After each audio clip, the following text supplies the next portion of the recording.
close the evening to talk about this terrific alliance, the Global Energy Alliance for People and Planet.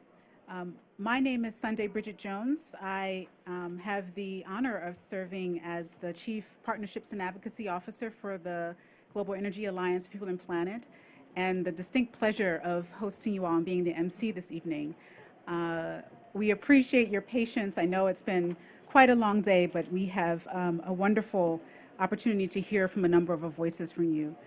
So over the past year, this unique global coalition formed to harness the strengths of those around this room and beyond to realize the full potential of green energy and create a more sustainable and equitable world measured in carbon access and jobs. We announced the partnership earlier today at the World Leaders Summit between nations and more than a dozen multilateral institutions, international organizations, and countries. Unlocking the transformational programs in any given country requires a radically collaborative approach, and country partnerships are at the core of the Alliance's model. And our call for transformational country partnerships is meant to expand our support to dozens of additional nations. And this evening, we have gathered several of those outstanding partners to share how they believe the Global Energy Alliance for People and Planet is meeting this moment. We're in store for a diversity of perspectives from impressive voices, but let me first invite one of the Alliance's anchor partners, Dr. Raj Shah of the Rockefeller Foundation, to offer welcoming remarks. Raj?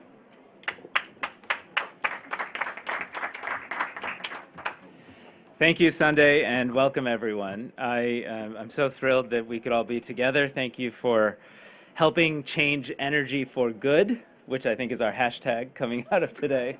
So I've been told to say that over and over and over again. I'd like to thank, and I will get a chance to introduce the COP president, Alok Sharma, in a moment, but I do want to thank the United Kingdom and the outstanding team that is hosting us at the pavilion, both here and upstairs. Thank you. And I want to thank in particular our national partners here. When we launched this alliance a few hours ago, we said our task is to stand with our country partners to help make sure the energy transition lifts everybody up. And President Duque and President Chakwera, you are outstanding and amazing leaders whose friendship we are eager to expand upon and whose partnership we're eager to support. I want to thank Nigeria's Minister Ikezor for being here. Thank you so much for your leadership. Italy's Minister Cingolani for your vision and creativity and support for this alliance. Italy is the first official country the first donor country to directly help support this alliance, and we're very grateful for that. And Denmark's Ambassador Christensen, thank you for representing your nation, and we've already heard from your Prime Minister about her commitment to this cause and to this purpose. I'm going to introduce Alok in just one moment. I do want to quickly recognize Per Hagenes for being here, as IKEA has been such an extraordinary partner, and Per is the CEO of IKEA, and Andrew Steer, who is the CEO of the Bezos Earth Fund, and also an extraordinary partner. One of the great challenges and great opportunities of strong and diverse partners is the capacity to listen to each other, learn from each other, appreciate different points of view, and become stronger at the end of that. And together with our philanthropic partners and together with all of you, I can say that I personally have learned a tremendous amount from each of you in this last year. And I thank you for sharing your wisdom, your thinking, your persistence, and your point of view. And I look forward to supporting a culture where we learn from each other, where we do work together, and where ultimately we embrace the idea that we can, in fact, lift everybody up as we work to protect this planet. And thank you. Alok Sharma is the COP26 president. I told Alok that, in fact, had it not been for his unwavering support over these last months, I don't know that we could be here today. He's allowed us to liberally use his name and his standing in the world. And by telling people that Alok really believes this is important and must happen, it carries a lot of influence. And it carries influence because You've been handed perhaps the toughest assignment of any senior political leader. And over more than a year, you've worked doggedly to pull it together. And so a tremendous congratulations to you on the COP overall, but a very special and heartfelt thank you for your leadership that leads to this initiative, which I think plays an important and unique part in the global fight and the global effort. So without further ado, Alok Sharma. Well, ladies and gentlemen, the first thing I have to ask you is, are you having a good summit? Sorry, a bit louder. Are you having a good summit? Yes. Okay, great. Well, look, this is like a gathering of my extended family, because I know we've got presidents here and we've got ministers and business leaders and philanthropists and all the rest of it. But, you know, I have got to know many of the people in this room over the past year and a half, and I can say to you genuinely that I count all of you as my friends, as my extended family. And I think that's what this endeavor has been about. It's about delivering together. And so I'm really delighted to be here at the launch of the Global Energy Alliance for People and Planet. And it's going to do exactly that. It's literally going to do that, delivering for people and planet. And I do think this is the reason, Raj, that I have been so keen on this and I've been so behind this, because I think this is precisely the type of initiative that is going to bring our green global future into being. I mean, this is putting into reality what we talk about as politicians. And I do think this really exemplifies the cooperation that we've seen between the public sector, the private sector, the philanthropic funds. I mean, it's absolutely brilliant. And you know, at the end of the day, what we're looking for is clean power to be affordable, reliable in all countries. That's what this is ultimately about. And I think that this alliance sends a very clear message to developing nations that finance is flowing. You know, that's one of the big asks that people always say, you know, you talk in the trillions, you talk in the billions, but actually, is this money going to get through to where it's needed? And that's what this alliance is all about. And it's about meeting that big ambition with new money as well. And I do think this is going to help to support, to make that green transition and unlock the benefits of clean economic growth. I also think, actually, that this alliance is going to be central to deliver the Glasgow power breakthrough, which, as you know, was launched by world leaders here at COP26. And I'm sure Raj will correct me if this is wrong, but I think we're starting with 10 billion in funding, and we are aiming to increase this to 100 billion by 2030. Raj is nodding, so it must be true.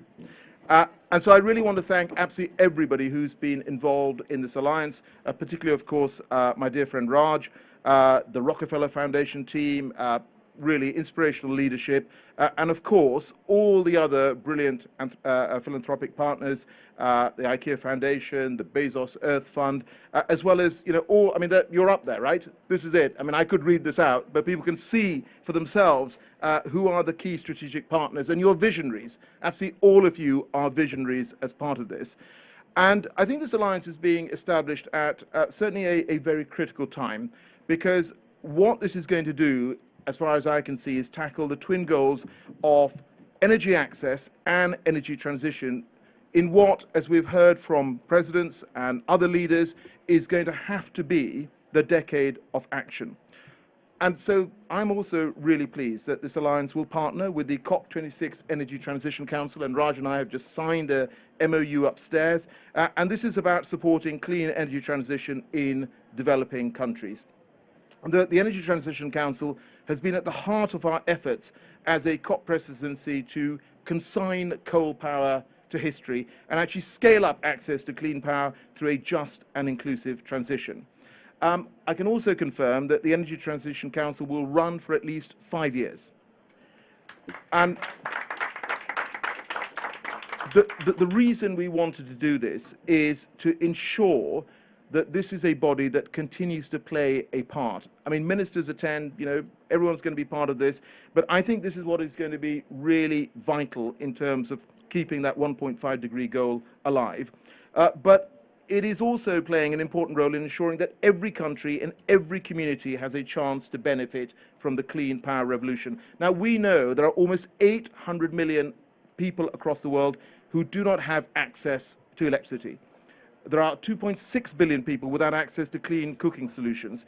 And we know that renewables can connect people to power for the first time and spur development. And ultimately, this is about transforming people's lives. When I was development secretary, I went to Kenya. And I visited a family. I visited a young man who was called Neville. And this was at his home in Kisumu. And it was because of the off-grid solar power solution that he was using, his family were using. This provided the light in the evenings to allow him to study and go to university. This is what this is about. It is about transforming individual lives in countries. And, you know, we see that in countries like Nigeria, they're using solar to connect 5 million households to power as part of a clean recovery. And indeed, all over the world. So whether it's from the Himalayan plains to the Great North Sea, renewables are creating quality green jobs and powering homes and economies without polluting our air. And our efforts to kick coal into the past where it belongs are progressing faster than I think many would have predicted when we took on the COP presidency. I mean, just have a look. In the past year, all the G7 have signed up. I worked with my friend Roberto Cingolani on this. South Korea has signed up. China has all signed up. They've all committed to end financing for international coal. That is progress. And I think this new fund will drive the efforts forward to accelerate that clean power transition. So huge thank you from the bottom of my heart to everyone who's involved. This is our chance to turbocharge action. Let's drive down emissions and do what people in this room are really good at as well, which is driving up economic growth. Thank you. Thank you so much, COP President Sharma. That was such an uplifting remarks. I really appreciate it. And as MC, I'm going to make an executive decision and continue on with the country focus and actually ask our presidents here to make remarks. We were planning to have some of the philanthropic leads speak, but I think it's most appropriate to have presidents make remarks at this time. So I would really love to have President, His Excellency Yvonne Duque, come and speak to us. Thank you. Thank you so much. Thank you so much, Alok. Congratulations. This is an amazing COP, an amazing summit. Thank you for all your efforts and for this marvelous presidency. Mr. President, great to see you. And Raj, thank you so much. Andrew, the president of the IKEA Foundation. David, great to see you. Ministers. It's an honor to be here. And I'm very thrilled and I'm very emotional about this alliance because I think about the things that we have done in the last 3 years in Colombia, and I honestly feel something that you can have an idea, but the difference between an idea or a dream and a project is a date and a result. And I remember when I started the administration and I started working with Diego Mesa, our minister who's here with me, and I said, Diego, let's look at our energy matrix. Let's look at how the energy matrix is established. And I said, show me how are we doing on non-conventional renewables. So we looked at the number and we almost cried. 28 megawatts. 28 megawatts. And that was 0.2% of the Colombian energy matrix. So we said, we have to change this, and we have to change this fast. And then I called the other day the president of Ecopetrol, our oil and gas company, and I said, Felipe, tell me, are you considering Ecopetrol to auto-generate with non-conventional renewables? And he was like, what are you talking about? Well, 3 years after, I come to the COP26, and I can tell you that in projects that have already been inaugurated, projects that are ongoing, and projects that have contracts because of the bid we did last week, we're now getting to 2,800 megawatts. That's 100 times the installed capacity we had when we started. And people ask me, how did you do it in such a short time? So I have what I call the field of dreams theory. That amazing movie that had the phrase, if you build it, they will come. We made 2 regulatory approvals. We have a new energy transition bill. And out of the latest energy transition bill, we included green hydrogen. And it was just a month after we launched the new bill that we started seeing 6 companies signing not MOUs, but MODs, so that they can have investments in Colombia in the following months. And we have a potential between 1 and 3 gigawatts. So we want to develop this, and that's also energy transition.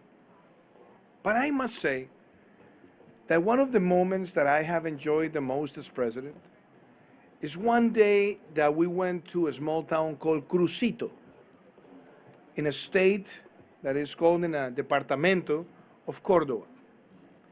And we decided to get to that place where electrification was impossible. And can you imagine in the 21st century a town without electricity? So we decided to do something massive to put individual solar panels to more than 900 families. So we put the individual panels and we visited Crucito. And I entered a house and the owner looked at me and she said, "Mr. President, let's turn on the light." We turned on the light and she started crying. And I have to recognize I also cried because she said something. For the first time, I'm going to know what it is to have frozen food to refrigerate. For the first time, I'm going to be able to turn on a TV. For the first time, I can think of having a business. So electrification is not about light or cables. It's about changing lives. And being able to build a more diversified energy matrix. It's not about having a balanced energy combination. It's about putting together the road to zero. How do we reach carbon neutrality? And in Colombia, we had 70% of our energy matrix in hydro.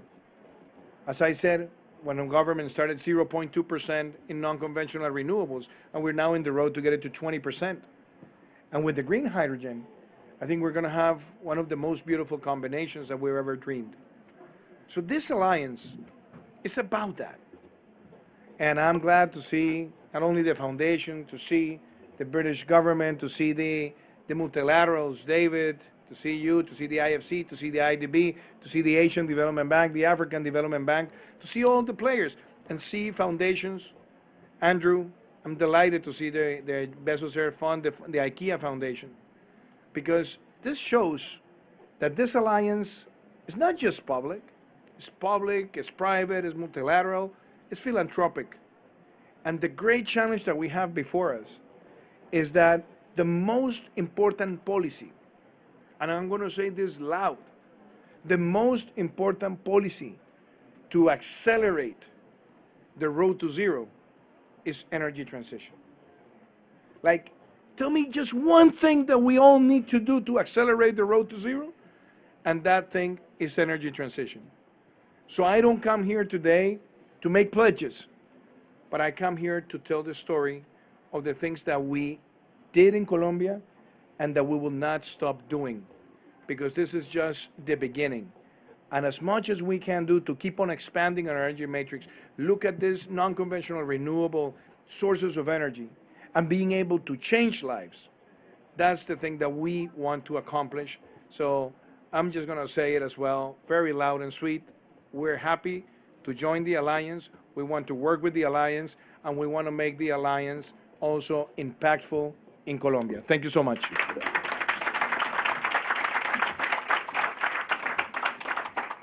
Thank you, Mr. President. That was outstanding. I love those stories as well. And I'd love to ask His Excellency Lazarus Chakwera to come to make remarks. When he arrived, I said to him that my first assignment in the U.S. Foreign Service was in Lilongwe. So I know your country very well. Please, Mr. President, come.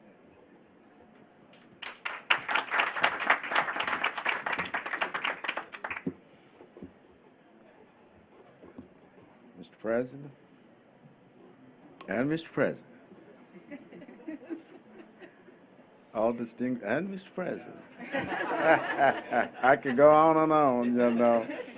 And distinguished delegates, ladies and gentlemen, it's an honor to be part of this global energy alliance for people and planet.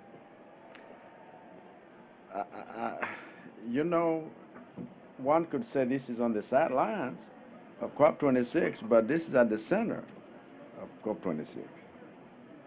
And I've been eager to see this kind of initiative launch with my own eyes, and I've seen it.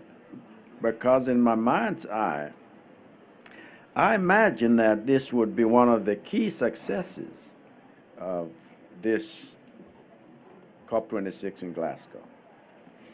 And so I expect the question of whether or not COP26 is a success will soon dominate global discourse and debate. And I also imagine that it is unlikely that anyone will win that debate for one simple reason. A conference tackling a crisis as complex, as global, as existential, and as multi-generational as climate change cannot be reduced to a simple metrics like success or failure. Instead of asking whether COP26 is a success or a failure, we ought to be asking, in what ways has COP26 succeeded? In what ways have we failed?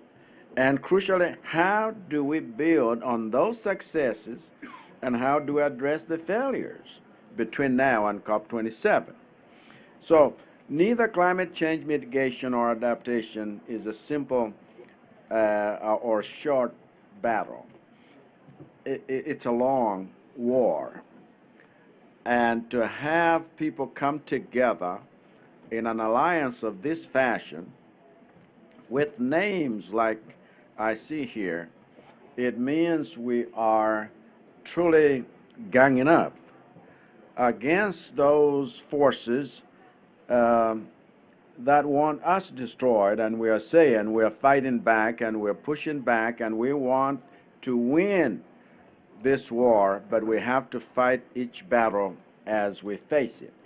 So many warriors across the vast terrain, we can be assured of victory. I'm a very hopeful person, and I want to maintain that hopeful spirit, that despite sometimes all the pessimism associated with what we have to deal with, we've got to know that we can build on successes as we meet them. So as such, our assessment of any conference to synchronize battle plans should focus on identifying which battles against climate change we are winning and which battles we are losing, and which battles are in a state of stalemate.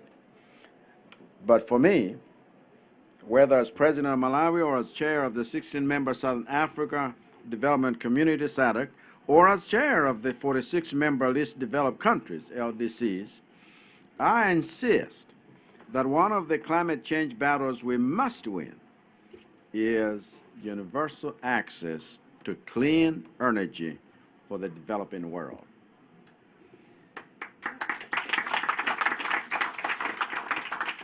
In fact, so many other climate change battles depend on whether we win this one,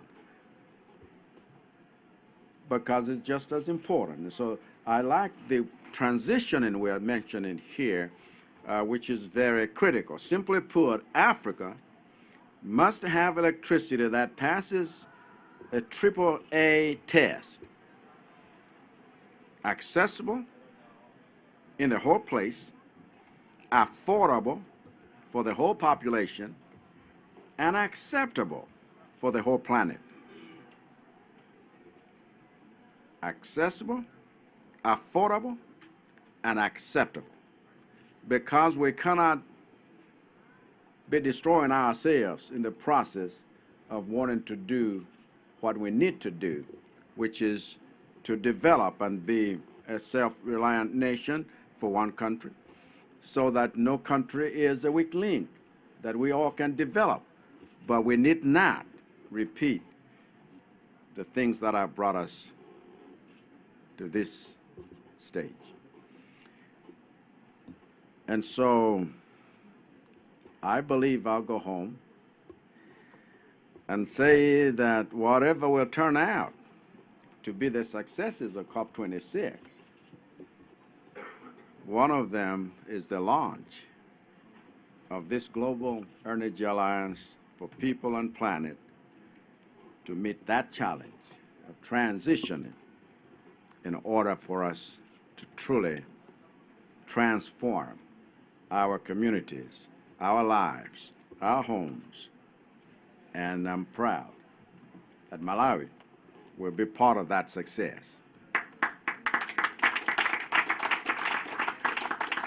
And we look forward to partnering with you all. God bless you, and thank you for your attention.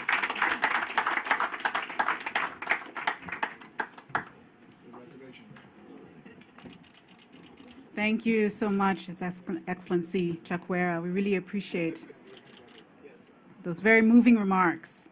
And I'd like at this moment to actually show you all a video about the Global Energy Alliance. You can hear more about that. This will also offer opportunities for our dignitaries, presidents, to be able to go on to their important schedules beyond their steadfast support for the Global Energy Alliance for People and Planet. So I'll begin the video.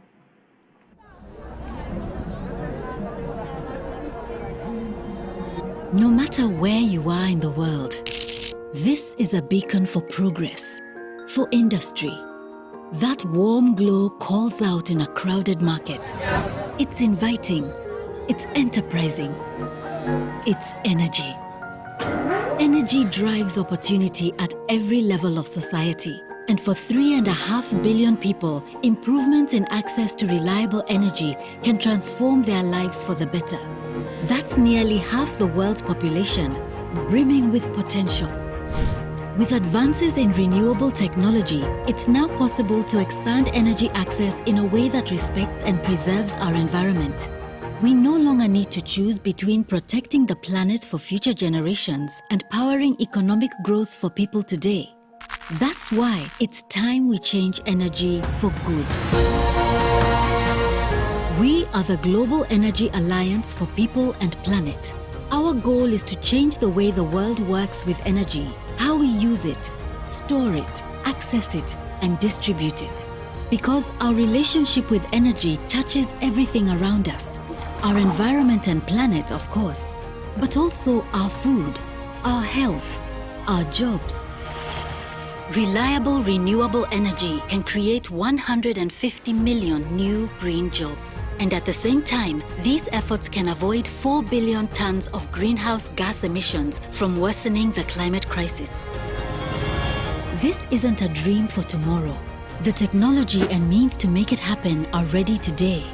So let's change energy for the doctors and nurses so they can power the equipment needed to save people's lives. Let's change energy for the farmers who want to retire expensive diesel generators and use clean, efficient energy to produce and store food. Let's change energy for the small business owners and entrepreneurs who yearn to be a part of the modern economy, growing their business on their own terms. Let's change energy for the health of our planet and its people. We're calling on countries and corporations, foundations and humanitarians, investors and influencers, for people like you everywhere to hear us and join us today. Let's change energy for good.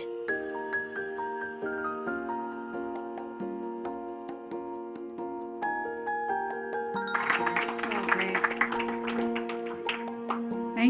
Thank you so much. I'd really love to welcome the heads of the Rockefeller Foundation, Raj Shah, Per Hegenes, the CEO of the IKEA Foundation, and Andrew Steer, the CEO of the Bezos Earth Fund, to please come to the front of the room on these high seats here. and offer a few remarks. Yes, President. Please. Well, I will start because I've already shared my thoughts. I'm sharing a thank you to everyone here. I see David Malpass just joined us. I offer my thanks as well. Masa, thank you so much for being here. And Damilola, I didn't see you earlier. So I'm just going to say thank you, thank you. The one thing I will say, though, is with Per and Andrew and all of you together, we have shaped this in a manner that just continues to evolve. And I look forward to the days, the months, and the years ahead. So, Per, maybe I'll start with you. Thank you. This is a great moment for us, for all of us. I've been working on this for quite some time. I often remind myself that I'm actually the first generation that actually got the real feel for climate impact and what it can do to the world and to people, and then we're the last generations who actually can do something about it, and that makes me very humble. So when I look at what we're trying to do here, 1 billion people, improve lives of 1 billion people, the opportunity to cut up to 4 billion tons of carbon and maybe create 150 million jobs.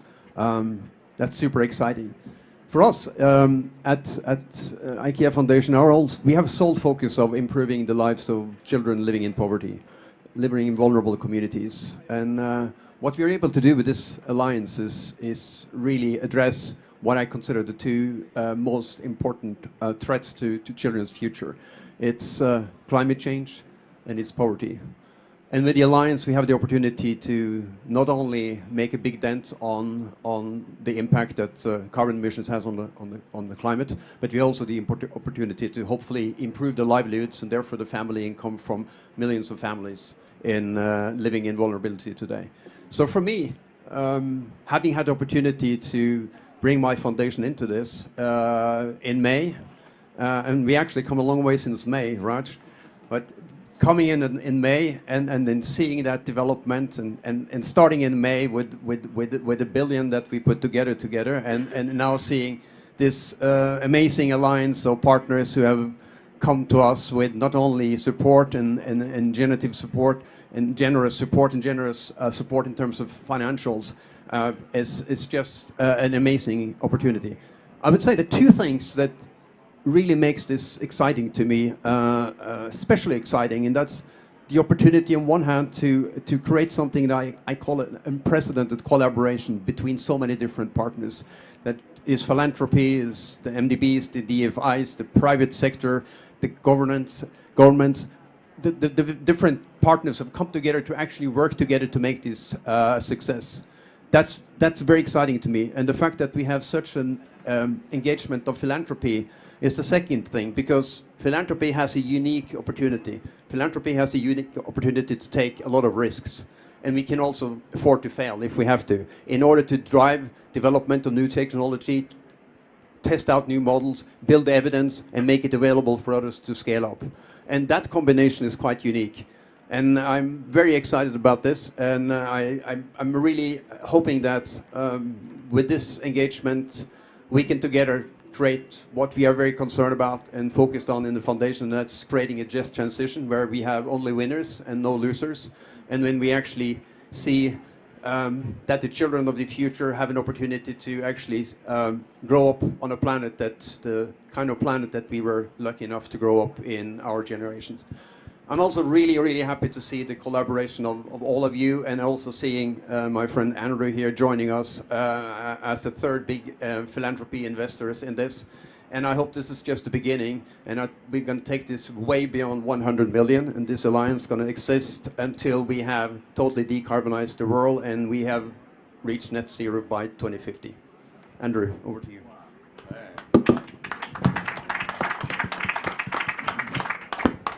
Thank you, Per. Thank you for your leadership. Raj, thank you for your leadership. And thanks to the Rockefeller Foundation for taking us this far. Thank you, Ashwin, Sunday, Liz, and others. Mr. President, what you just said was inspiring. Thank you very much indeed. I think you captured exactly why we're here this evening. And as I look around at the distinguished presidents of the multilateral development banks, ministers here and so on, I mean, how thrilling it is. This decade on energy, you know, every single household needs to have access to electricity. At the same time, the share of renewable energy needs to go from 28% to 70% by 2030, and then to 98% by 2050. And at the same time, the amount of unabated coal needs to decline from 39% today down to 2 to 3% by 2030. This is the most exciting of any decade in the history of economic development at all. And the great thing is, it's not only about increasing the access and reducing carbon, it's about creating the jobs as well, and how incredibly thrilling it is. Now, every single member up here of this fantastic coalition is doing excellent work. They wouldn't be up there if they weren't. But at the moment, it's not adding up. It's not adding up in two senses. It's not going anywhere near fast enough or at the scale enough. And in addition to that, we could perform better if we worked better together. Wouldn't it be great at the country level if you had the best technical assistance coming in at the right time, supported by the best financial analysis, supported by the strongest private sector engagement, the best job developers and creators and so on. That's what this is all about. And we came to the conclusion that actually there's three things that we really need to do together, which we could do if we had serious amounts of grant-based financing. One is, how could we be more helpful as you set the legal and institutional and policy structure? Two, how do we create the prepared projects and programs at scale, including clustering them together so that they become viable? How do you create that deal flow? And third, in many instances, we need serious money to provide risk management and sometimes subsidy for the investments we need.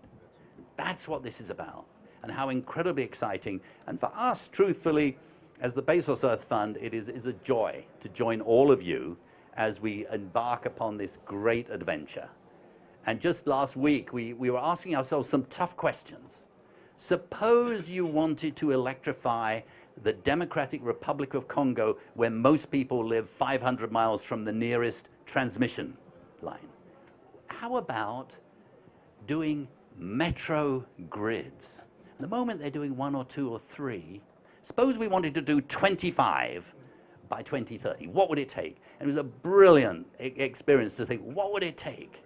Then suppose we wanted to help Srimulyani Indrawati, the Minister of Finance, and President Duque, as they think about their coal transition. What would it take? What are the economics? What are the finance? What's the sociology? What's the just transition? I mean, how incredibly exciting if you can bring all the members of this wonderful coalition together to wrestle with that, led by the leadership like yourself, sir. So we are here to help, and we are thrilled to be part of this. Thank you.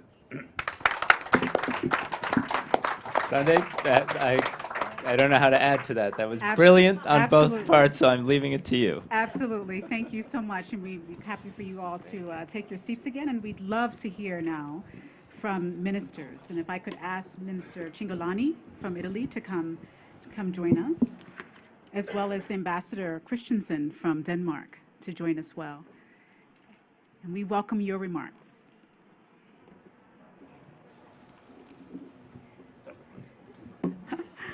All right, thank you.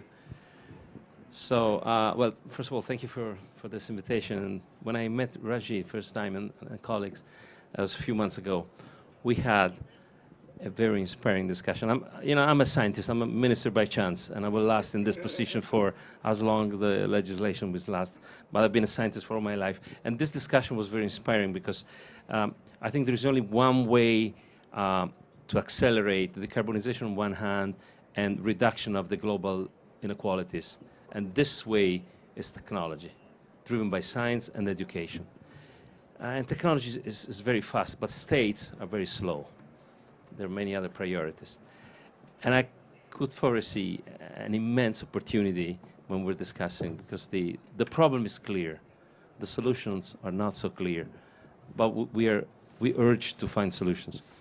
We're just now maybe overcoming the situation of the COVID. This was a big urgency, and there was an unprecedented effort to develop a new technology, the vaccine. In 18 months, this was done. I think for the climate change should be the same. The carbonization should be even more urgent than the COVID. Potentially will kill more people. But I don't see anything like that at the horizon. Maybe this is the first initiative we can classify as a global effort. And this is possible because there are philanthropists, these people here, and maybe some of the states. Just by chance, I think I was one of the first because we met. And the state can maybe guarantee some third-level transparency, or not that you're not transparent, of course, but you know, sort of institutional transparency. And well, so I was excited by this idea, and was thinking, everybody's talking about electrification. 40% of the human population is not living in urban centers; they're living in small villages. Many people don't have electricity, so energy communities are the future for those situations. I'm investing now 1.5 billion in energy communities in Italy because we have 40% of the population in villages. Fantastic for tourism, but there is no grid, there is no high power. And then you know what? In big cities, you need a smart grid. In small villages, you don't have the grid. It would cost more making the grid than bringing their energy. But then you need accumulators. And we don't have good technology for accumulators. That's a challenge. Everybody's talking about electric mobility. I mean, if for real, tomorrow, we will all drive an electric car, we will not have enough lithium for the batteries. We need to go beyond lithium batteries. Who's going to do this? I mean, who's going to do this fast? If we wait 30 years, no problem. But fast means what you're doing now. In Italy, we produce 7 million tons of waste, organic. And then there's all the rest.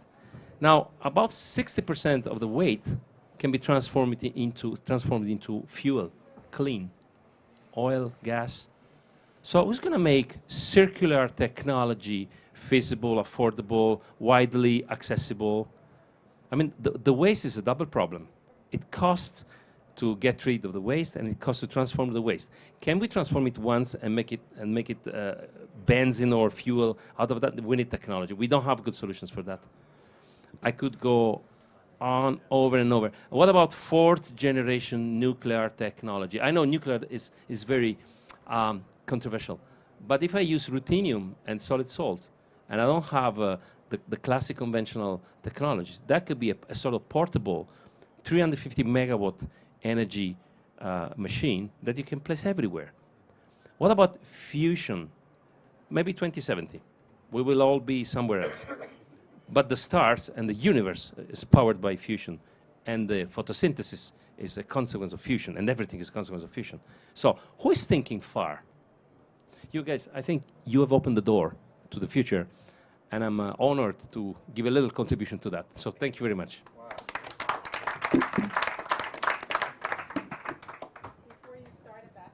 If I may, I want to welcome Minister Agba, Minister of Power of Nigeria, to join us as well. Please excuse me. I want to make sure that we have our distinguished guest here along with the other ministers. So Ambassador Christensen, to you next, and then we'll go to Minister Agba. Thank you very much, Sunday, and I'll be very brief. I think the exam question asked by the Paris Agreement, how do we get to net zero by 2050 on a 1.5 degree pathway is in front of us very vividly here at the COP. And the answer we have to come up with here is the how. And I think this alliance is really will be a big part of the how.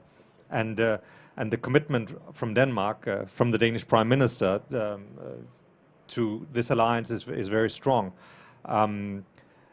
Domestically, we have tackled the how very rigorously. We have set ourselves a target of 70% emissions reduction by 2030. That was political pressure. The Prime Minister, when she came into office, was running on a target of 60%, but the popular will was to go to 70.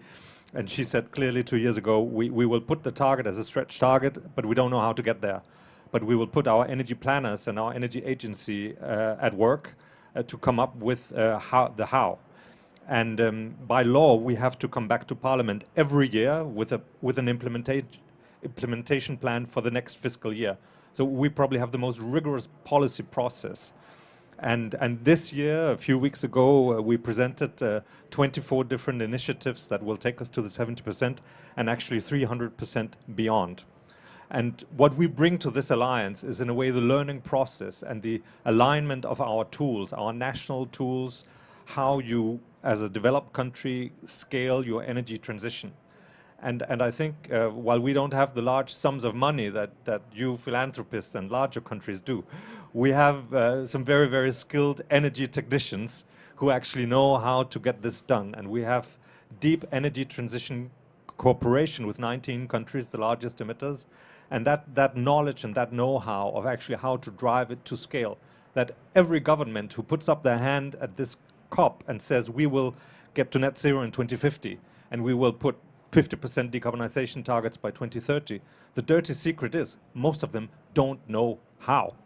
And I think this alliance can be a crucial part of that architecture in getting that done, working with the MDBs, working with other developed countries, and working with our combined expertise. We simply have no choice. So thank you very much for inviting us, and we're happy to be here. Mr. President, thank you so much, and our partners. My job has been cut short because everybody has said what we need. We know what electricity is. We know what we need it for. We know what we want to do here, transform into a clean and acceptable energy. The story I have to tell is brief. It's similar to the one the president of Mexico mentioned. Dami and I went to a village in 2019 to set up a mini-grid project. They had never seen light. At the end of the day, the head of the village walked up to us and said, "You mean when you switch off this thing, my children can now read? I can now set up a small business. I can now have we can have graduates from this village in a few years." I say, not just one graduate, you have graduates. And it was amazing. They were all crying. We cried. I cried as well because I never seen a thing like that. They never saw light all their lives. And it's happened not just in one village. This village is called Rokota, central Nigeria. And we transferred it in all zones. That is why we donated our best Dami to you to do this job, because she did it for us. But we donated her to you to help do it in the whole world so we can go. That's the best Nigeria has for now, but we offer her to you. And I offer myself as well to help in this process. 75 million Nigerians do not have lights, don't have access to electricity. 185 million Nigerians do not have access to clean energy for cooking. So we need all the help from all you very rich people. We need about $410 billion to continue the project we are doing. Where before the end of first quarter next year, we would have put electricity to 6 million homes in Nigeria. It's a mandate the president has given us, and we are accomplishing it. We've gone halfway through, 50% is done. By the first quarter next year, the second 50% will be done. And we intend to go further, but we need money, which you have promised to give to us. And we hope that it will come. Maybe I'm going back with a briefcase full of that money. But I thank you so much for inviting us, and thank you, Mr. President, for the comments, and thank you so much, sir. Thank you. Thank you so much, ministers. Thank you for those great remarks. If you could take your seats, we'd like to invite our colleagues from the multilateral development banks to come join us. If I could ask, if I can ask Kevin to come for Africa Development Bank, and Mr. Malpass, Mr. Asakawa, and Mr. Claver Caron. I think he isn't here with us right now. But it would be really terrific to hear your remarks as well. If I could start with Mr. Malpass to share thoughts with us about our collaboration with the World Bank. Sure. Thank Thank you. Well, it's good to be here with everybody, with philanthropists, with my friends from the MDBs, my good friend Masa, and everybody that's here, and President.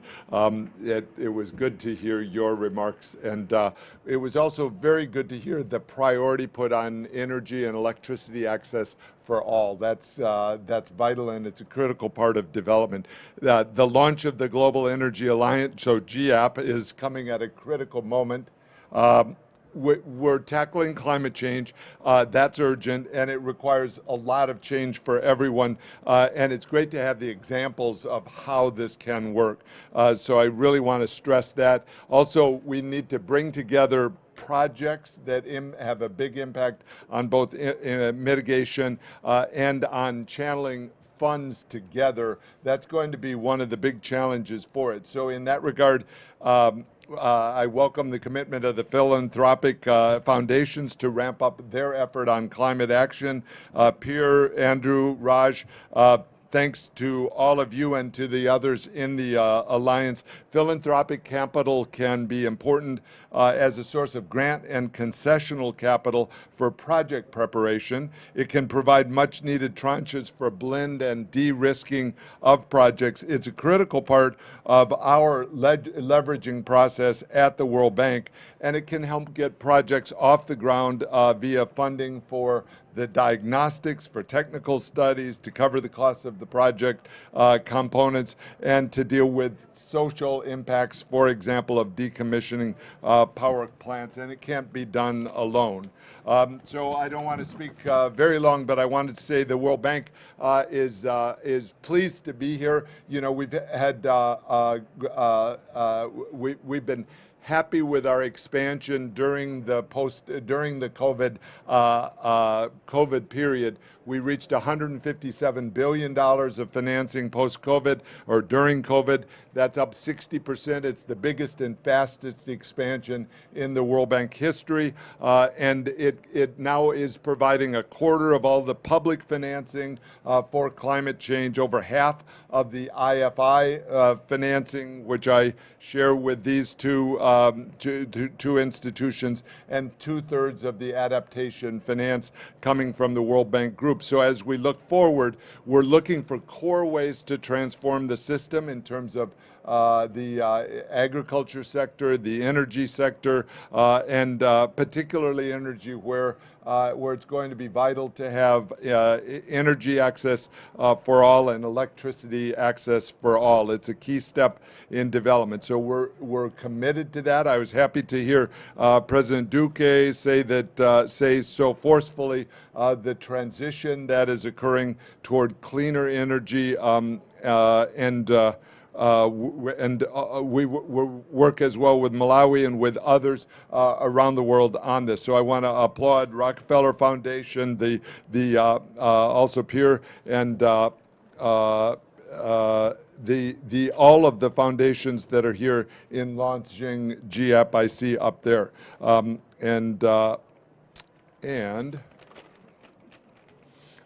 I look forward to accelerating the robust energy transition across the emerging and developing world. Thanks all.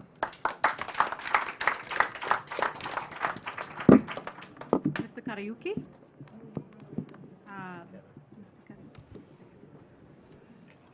Thank you very much. You know, when I hear experiences about impact of power, they are so real.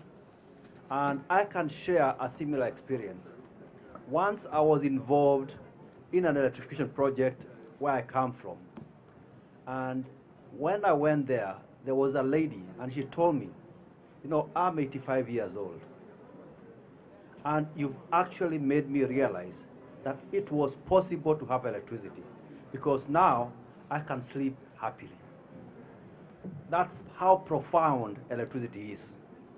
So first of all, Honorable Mr. President, colleagues, I congratulate Rockefeller Foundation and the Alliance partners upon the launch of the Global Energy Alliance for People and Planet. And I always like to share these statistics because I had them earlier. As you are aware, 600 million people in Africa, and 75% of the global population without access to electricity live in sub-Saharan Africa. Moreover, 900 million people in Africa live without access to clean cooking. And 600,000 people, women and children, die each year due to indoor pollution related to use of wood feedstock for cooking and lighting. This is what I call abject energy poverty. And we must address this energy poverty together. And I therefore call upon all those of shared vision to join us in this very noble cause. The African Development Bank therefore welcomes the alliance, whose objective is to harness renewable energy and provide energy access, therefore creating a more sustainable and equitable world, while also contributing to just energy transition in fossil fuel dependent economies. In so doing, I must say, the Alliance will be joining the bank as well in complementing our ongoing efforts to light up and power Africa as a priority. And I will not say too much, and therefore, we are very excited to be a partner in the Global Energy Alliance to accelerate lighting up and powering Africa. Let's do it together. Thank you very much.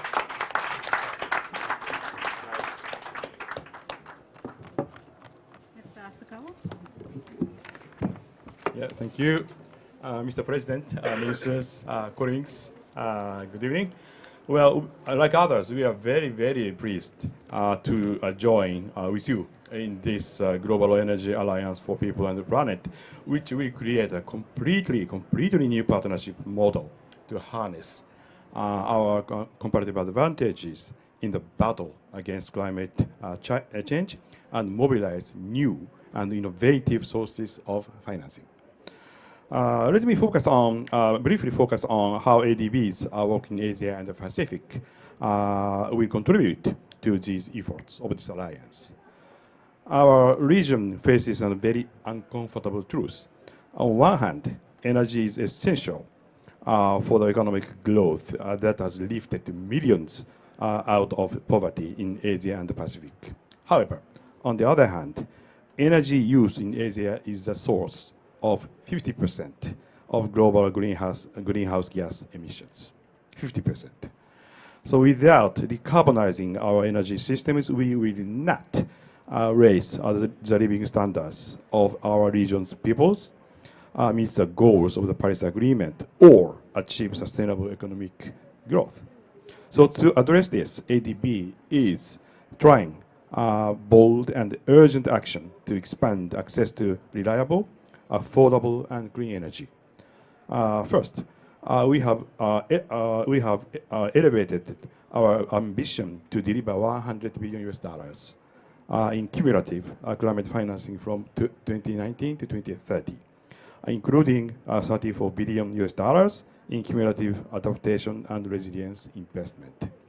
Second, we have updated our very old energy policy quite recently to formally withdraw from financing new coal-fired power generation and thank you, to support the development of sustainable and resilient energy systems in line with the Paris Agreement. And third, finally, new energy transmission mechanism, we call it ETM partnerships that we will launch tomorrow, will use public, private, and philanthropic financing to accelerate the retirement or repurposing of legacy coal power plants in our region. So we are very grateful to the Global Energy Alliance for its planned support of this very important initiative. So ADB is honored to serve as the climate bank for Asia and Pacific region, and we look really forward to working with all of you who have joined this alliance to implement effective climate actions on a global scale. Thank you so much. Thank you all so much. We really appreciate all those comments. I'm looking forward to working with each of you. I'd love to have Damilola Ogunbiyi, who is with us from Sustainable Energy for All. She is the CEO and Special Representative of the UN Secretary General. And you may come to the lectern if you like, or you may sit in the front. It's up to you. Okay.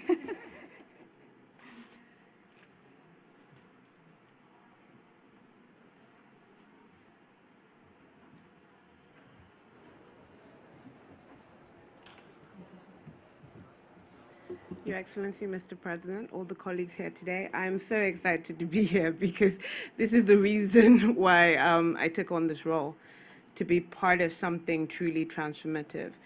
Being from a developing country, you really have no choice. You're struck with poverty all the time. Being born Black African like I am, and Kevin and His Excellency, Mr. President, you are 20 times a disadvantage than anybody else on earth just from where you're born. It is staggering to see that we are still talking about these things in 2021. But what is most important about it is we're not focusing on this challenge or that challenge. We're focusing on transformative solutions. It's just been so inspiring to work with Raj and Per and the amazing team. It almost feels like we're just together. Like, I don't think we know where sustainable energy stops and, you know, the Global Energy Alliance begins, because everyone is so laser focused on we live very, very privileged lives. And we have to be part of the impact of saving people and saving their lives. So that is why myself, the UN as an entity, is following this wholeheartedly. I think you probably saw a tweet by my Deputy Secretary General, not because it's a nice thing to do, it's because we have 9 years to go.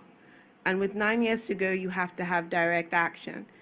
In the last couple of weeks, and I would just tell you, because people say, you know, you're launching the alliance, but the truth is the alliance has been working for months. And I will give you a direct example or just the impact of what the alliance brings. Today, my president, the Nigerian president, told everybody in the world that Nigeria will hit net zero by 2060. This is the largest oil and gas country. And this is because of the grant support that we've been getting from the Alliance to provide a proper energy transition plan, but more importantly, an integrated energy plan to show how to power every single Nigerian. When he saw that, and Cabinet saw that, they could come to COP and make those type of announcements.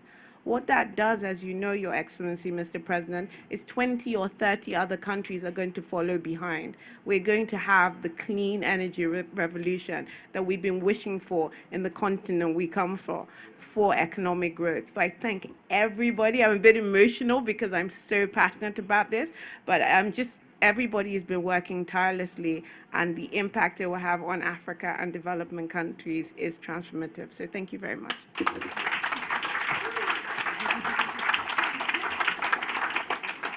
I know you all will agree that Damilola is the ultimate champion for these issues. In fact, she's been so inspiring to so many of us. And we really thank you for your partnership and collaboration, Damilola. I'm really looking forward to working with you. And colleagues, we are going to have final remarks from Raj to close us out. And I'll just say that he is standing between this conversation and cocktails upstairs. So, and at the end of this, there will be a video that we will show, but you will be able to enjoy it upstairs as well. So Raj, over to you. Thank you. Well, since I'm between you and cocktails, I'll be very brief. I do have actually a few very important things to do. The first is I'm blessed to work at the Rockefeller Foundation, and we have a team there that has partnered with many of your teams over the past year to really get us to this point. Most of our colleagues are back in New York or Washington or Nairobi or Bangkok or Delhi. A few are upstairs. Some are on the margins out there that I can see. But I want to just take this moment to thank Eileen O'Connor, who leads our Policy, Advocacy, and Communications group. Ashwin Dayal, who really has been the life force behind this effort for many, many years. Started this program 10 years ago before I even knew about it. And Sunday Bridget Jones, who not only is leading this, but is also transitioning to the new platform to lead its partnerships work, and is, as you know, extraordinary. So they represent a small sliver of the rest of our team. I want to thank all of you, Nick, Mark, I see so many, Stephanie, that are here, Elizabeth. You know, we have so much work to do together. Amanda, it's good to see you as well. We have so much work to do together, and if we keep the spirit that got us here, the desire to learn together, the willingness to believe that we can do more together than we can do individually, and sometimes the willingness to take just a few risks that maybe you wouldn't have done without a nudge from your friends and family in this room and upstairs. Together, I think we can do something very, very special for the planet, and just as importantly, very, very special for the people who warm the hearts of those who spoke about specific moments when electrification changed lives. So thank you. Enjoy the cocktails in the video. Thank you, Sunday, Ashwin, Eileen, and the rest of our crew. Amanda, you're part of our crew. Charlotte is not here, is she? Is Charlotte? Oh, there you are. Oh, wonderful. Well, thank you. Charlotte from the Bezos Earth Fund is also very much a part of our collective crew. So thank you very much, and we appreciate your partnership. Good night.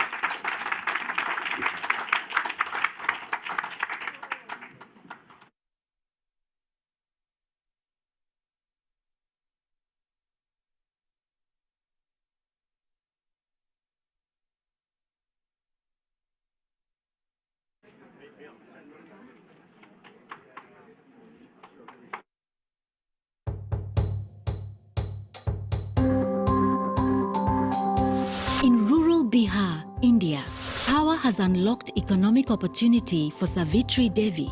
Now that she's connected to a solar mini-grid, she can use electric sewing machines to grow her business.